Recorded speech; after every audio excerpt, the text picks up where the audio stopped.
Well, I think that there are several parts of that question that are very interesting. On the fiscal side, I think that China has relatively low debt, and at least China has a huge gross debt, but debt owed outside of China is relatively low. And the debt of the central government is relatively low. However, debt by state-owned enterprises is approximately 160% of GDP. So that's very high. And I think that it's difficult for state-owned enterprises to borrow much more than that.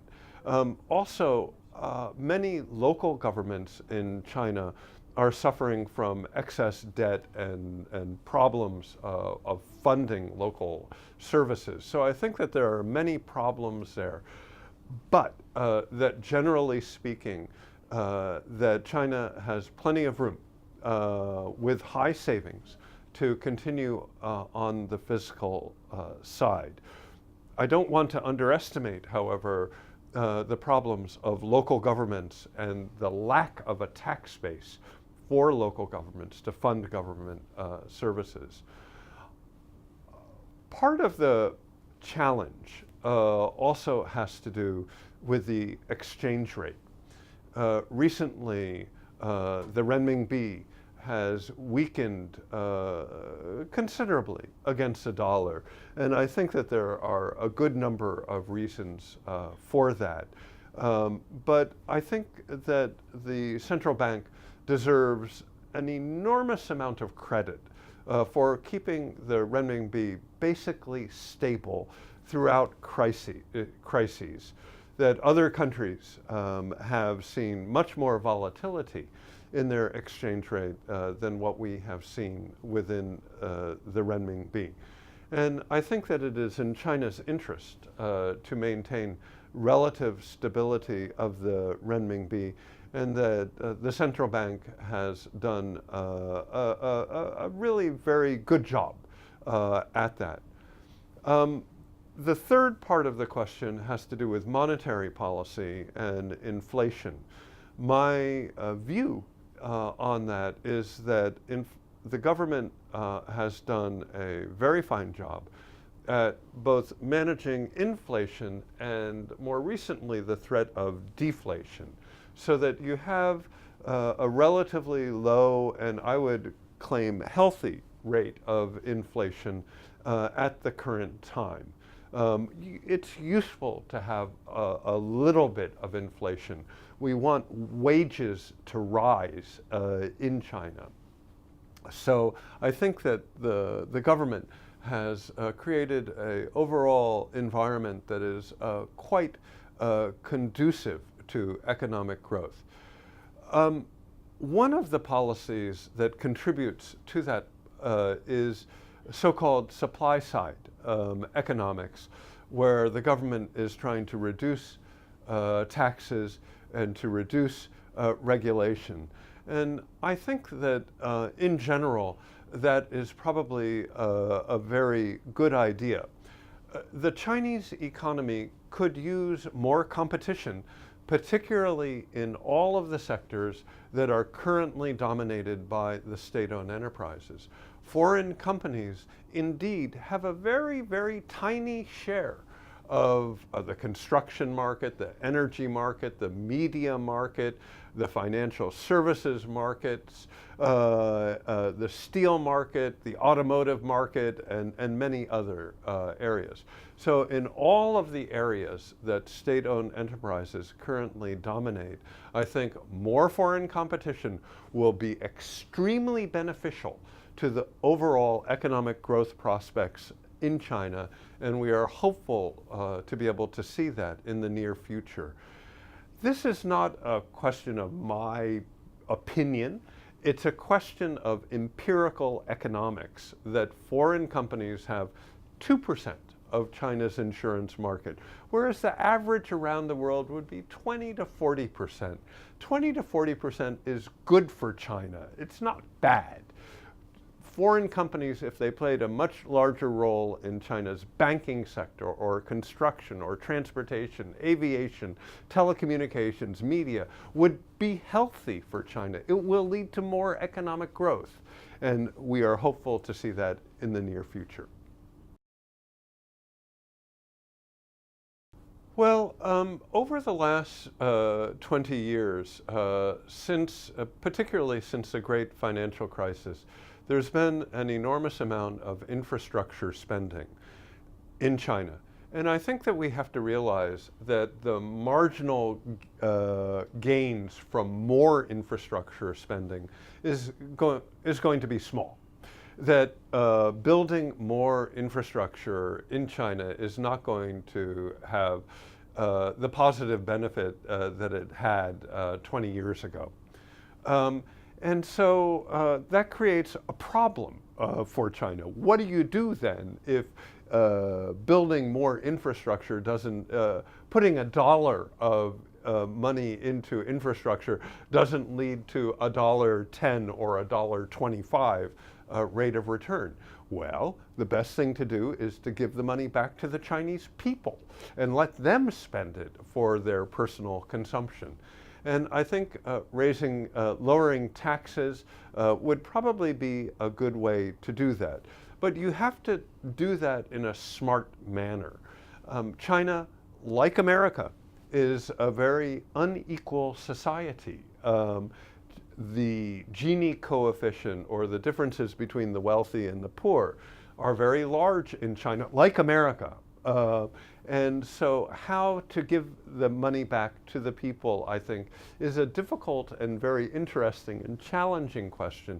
It should be done in such a way that it leads to greater social stability, a more fair society, in a way that the poverty alleviation of those who are really needy is addressed.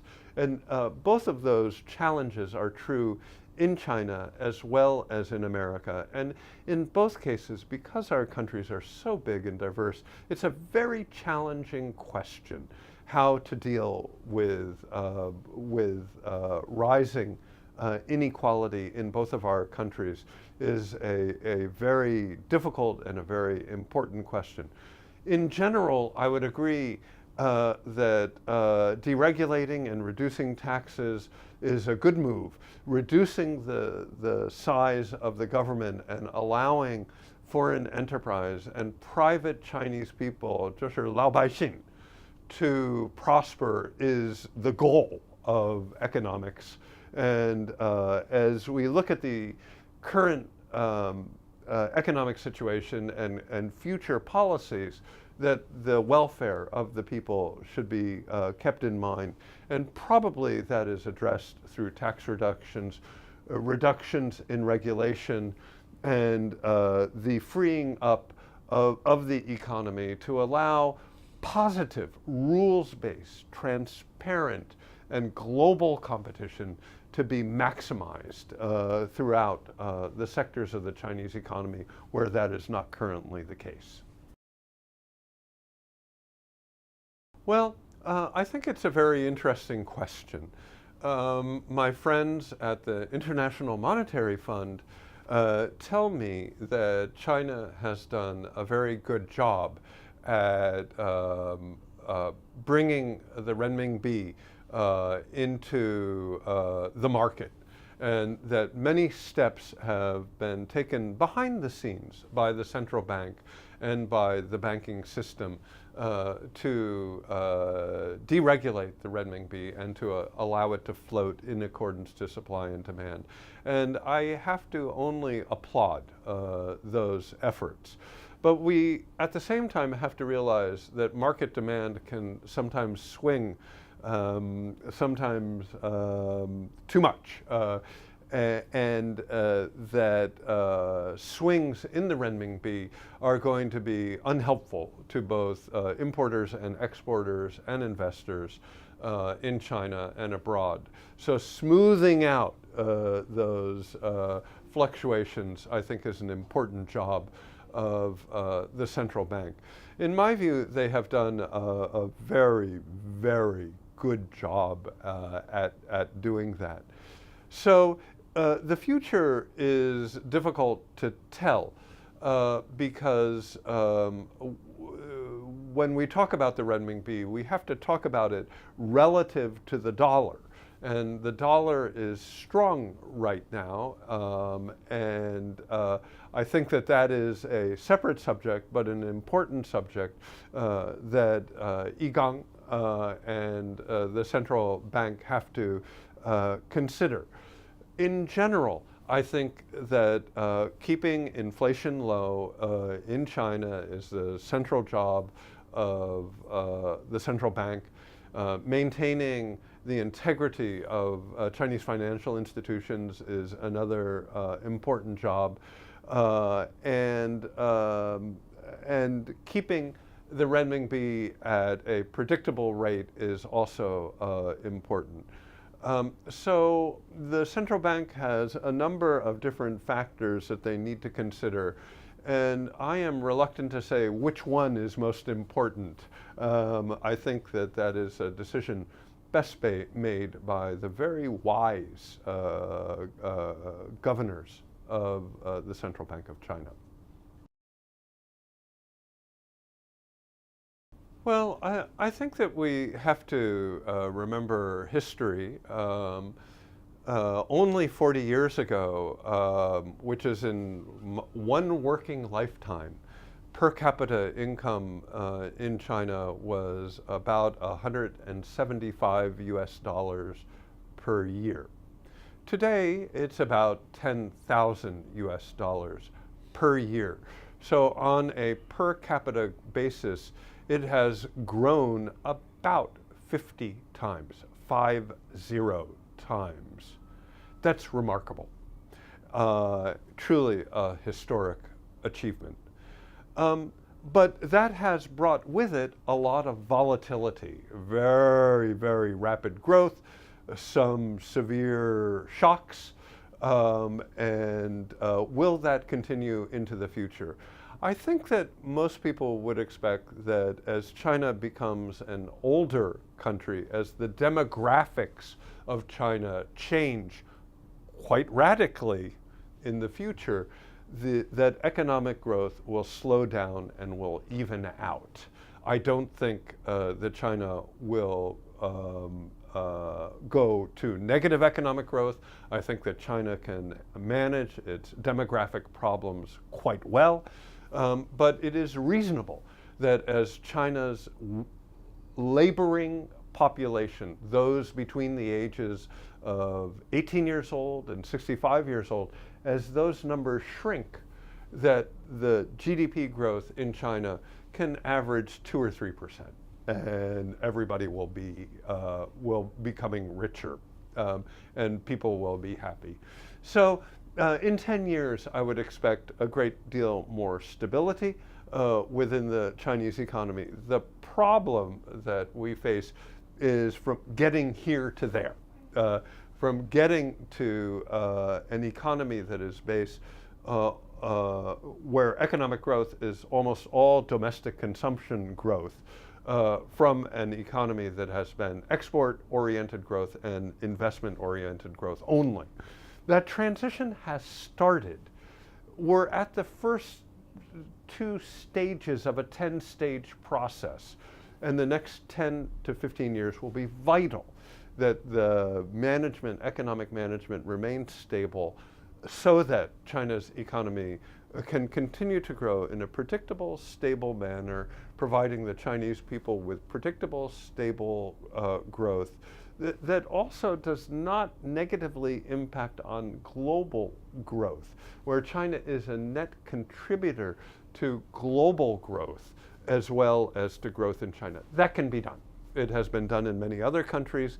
It requires the Chinese government officials allowing foreign companies full access to the Chinese market in all areas so that we grow together. That innovation is a global phenomenon. Innovation should not be indigenous. Innovation should be global, because that is a way in which Chinese people can benefit the most And all of China's trading partners, all of China's investment partners, and all of the other 80% of the world can share together in a global commons. And I suspect that we will get there, but I suspect also that there will be bumps on the road. And some of those bumps might be uncomfortable. I think that there is no such thing as a final stage of poverty alleviation, because poverty is not only a material thing. Poverty is can take many forms and shapes, and so mankind and womankind will never run out of ways to engage in poverty alleviation. I do hugely respect China's record at poverty alleviation to the present day.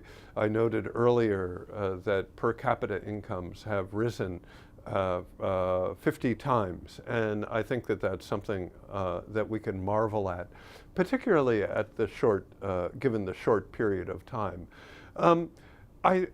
Poverty is a relative concept.